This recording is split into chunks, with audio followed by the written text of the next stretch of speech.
6,000 7,000 8,000 9,000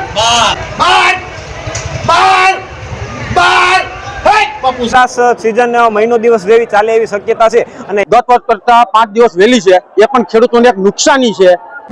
यहाँ की बात करें तो आज सर्वप्रथम ये सीजन का पहला दिन है और ताराड़ा एपीएमसी में आज आम की बिक्री शुरू हुई है। पहले दिन 10,000 से ज़्यादा बॉक्स की मतलब आउट इन हुए हैं बॉक्स। इस साल उत्पादन पिछले 10 साल की सरखामणी में तुलना में बहुत कम हुआ है और जो आप दाम की बात करें तो जैसी क्वालिटी है इतना ऐसा दाम मिल रहा है। 10 किलो के बॉक्स के ऊपर 1,000 से लेकर 1700-1800 रुपये में बिक्री हुई है आज के दिन। सीजन की बात करें तो पिछले साल 700 के करीब एवरेज भाव रहे थे। इस साल हमारा अनुमान है बाजार समिति का 800 से 850 रुपये के करीब अनुमान रहेगा, जो 1 नंबर से 3 नंबर की क्वालिटी के ऊपर। और आज के दिन इनकम हुई है 10,000 से ज़्यादा बॉक्स की और पिछले साल 5,90,000 जैसे बॉक्स की आवक हुई थी। इस साल 3,50,000 से 4 लाख तक होने की संभावना बताई जा रही है।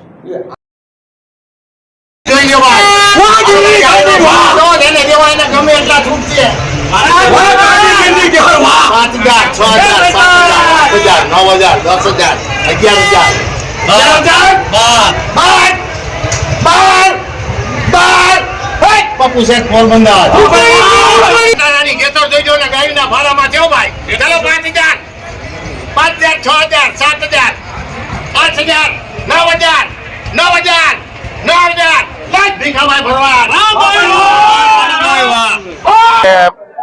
26 તારીખના રોજ અમારે હરાજીનો પ્રારંભ થયો છે અને કેરીની આવક આજે મારા અંદાજથી 10 થી 11,000 બોક્સની આવક છે। આ વખતે સીઝનમાં ભાવ કેરીના સારામાં સારા રહેશે કેમ કે કેરીનું પ્રમાણ બહુ ઓછું છે। આજે પેલો એનું કારણ એ છે કે જે બહાર સિટીમાં જે નાના ખેડૂતો ઈજારદાર તમને કહું જે બહાર વેચવા જાય છે તો એને ટ્રાન્સપોર્ટિંગ વધારે લાગે છે, એની સામે તારાડા તાલુકામાં એને નજીકમાં ભાડામાં ફાયદો થાય છે। તો આ 4-5 તાલુકાની કેરી આ તારાડામાં ભેગી થઈ છે। ભાવ શું રહ્યા છે? ભાવ આજે સમજો ને કે 400 રૂપિયાથી લઈને 1,100 રૂપિયા જેવી પહોંચી છે। આ ભાવ ક્યાં સુધી જાય? આ મારા અંદાજથી છેક સુધી આ ભાવ રહેશે। આ સીઝન મને 40-45 દિવસની સીઝન રહેશે।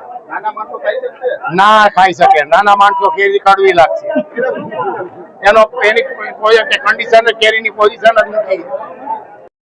ચાલો 5 5 સવા 5 5:30 પોણી 6 6 સવા 6 6:30 6:30 પોણી 7 7 સવા 7 સવા 7 સવા 7 7:30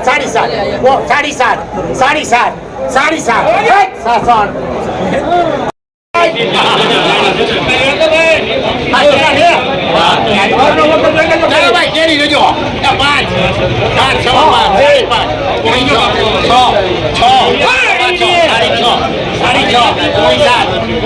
ખેડૂતોને આ ચાલુ વર્ષ દરમિયાન કેરીનું ઉત્પાદન ઓછું ઉત્પાદન છે એ તો 100% છે કે ઉત્પાદન ઓછું જ છે, પરંતુ આ વર્ષે જે યાર્ડ શરૂઆત છે ત્યારથી લઈને ખેડૂતો રાહ જોઈને બેઠા હતા કે યાર્ડ ચાલુ થાય એટલે યાર્ડમાં કેરી વેચવા જઈએ, એટલા માટે થઈને આજે શરૂઆત છે એટલે શરૂઆતના દિવસે કે ભારી સંખ્યામાં ખેડૂતો પોતાની કેરીનો પાક લઈને અહીંયા વેચવા માટે આવ્યા છે અને એને ઉત્પાદન 1,500-1,500 સુધીના ભાવ તો મળવા જ જોઈએ જો આ વર્ષે, તો જ ખેડૂતોને રાહત થઈ શકે એમ છે।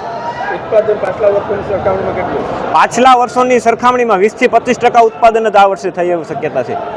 આજે પહેલો દિવસ હોવા છતાં પણ 7,000 થી 8,000 બોક્સ આવ્યા છે, શું કહેશો? આજે એમનું કારણ એવું જ છે કે ખેડૂતોએ અત્યાર સુધી ઉતારવાનું શરૂઆત જ ન કરી હોય, જ્યારે અહીંયા ઘર આંગણે માર્કેટિંગ યાર્ડની સુવિધા હોય, માર્કેટિંગ યાર્ડમાં વેચવા માટે થઈ અને યાર્ડના શરૂઆતની રાહ જોઈને બેઠા હોય છે, એટલા માટે જે આરે શરૂઆત હોય છે એટલે એક સાથે અહીંયા આવક થઈ હોય છે, એટલા માટે આજની દિવસની આવક વધારે હોય છે। સીઝન કેવડી ચાલશે અને કેટલા બોક્સ અંદાજિત? સરેરાશ સીઝન મહિનો દિવસ જેવી ચાલે એવી શક્યતા છે અને આપના મીડિયાના માધ્યમથી ખેડૂતોને પણ અપીલ કરીએ છીએ કે કેરી ઉતારવામાં અને વેચવામાં ઉતાવળ ન કરવી, જેથી કરીને આનો ભાવ જળવાઈ રહે એવી અમારી ખેડૂતોને પણ અપીલ છે। કેસર કેરીનો પ્રારંભ થઈ રહ્યો છે। પહેલા જ દિવસે 8 થી 10,000 બોક્સની આવક થઈ છે।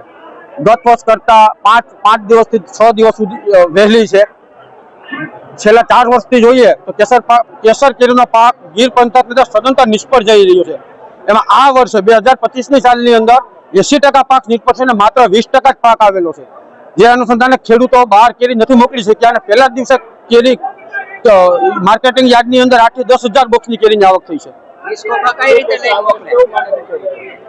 ખેડૂતોને હમણાં બાગાયત અધિકારી દ્વારા જે સર્વે કરવામાં આવ્યો એ સર્વેના આંકડા અધિકારી દ્વારા એવા કહેવામાં આવ્યો છે કે 80% તાલાળા વિસ્તારની અંદર કેરીનો સદંતર પાક નિષ્ફળ છે.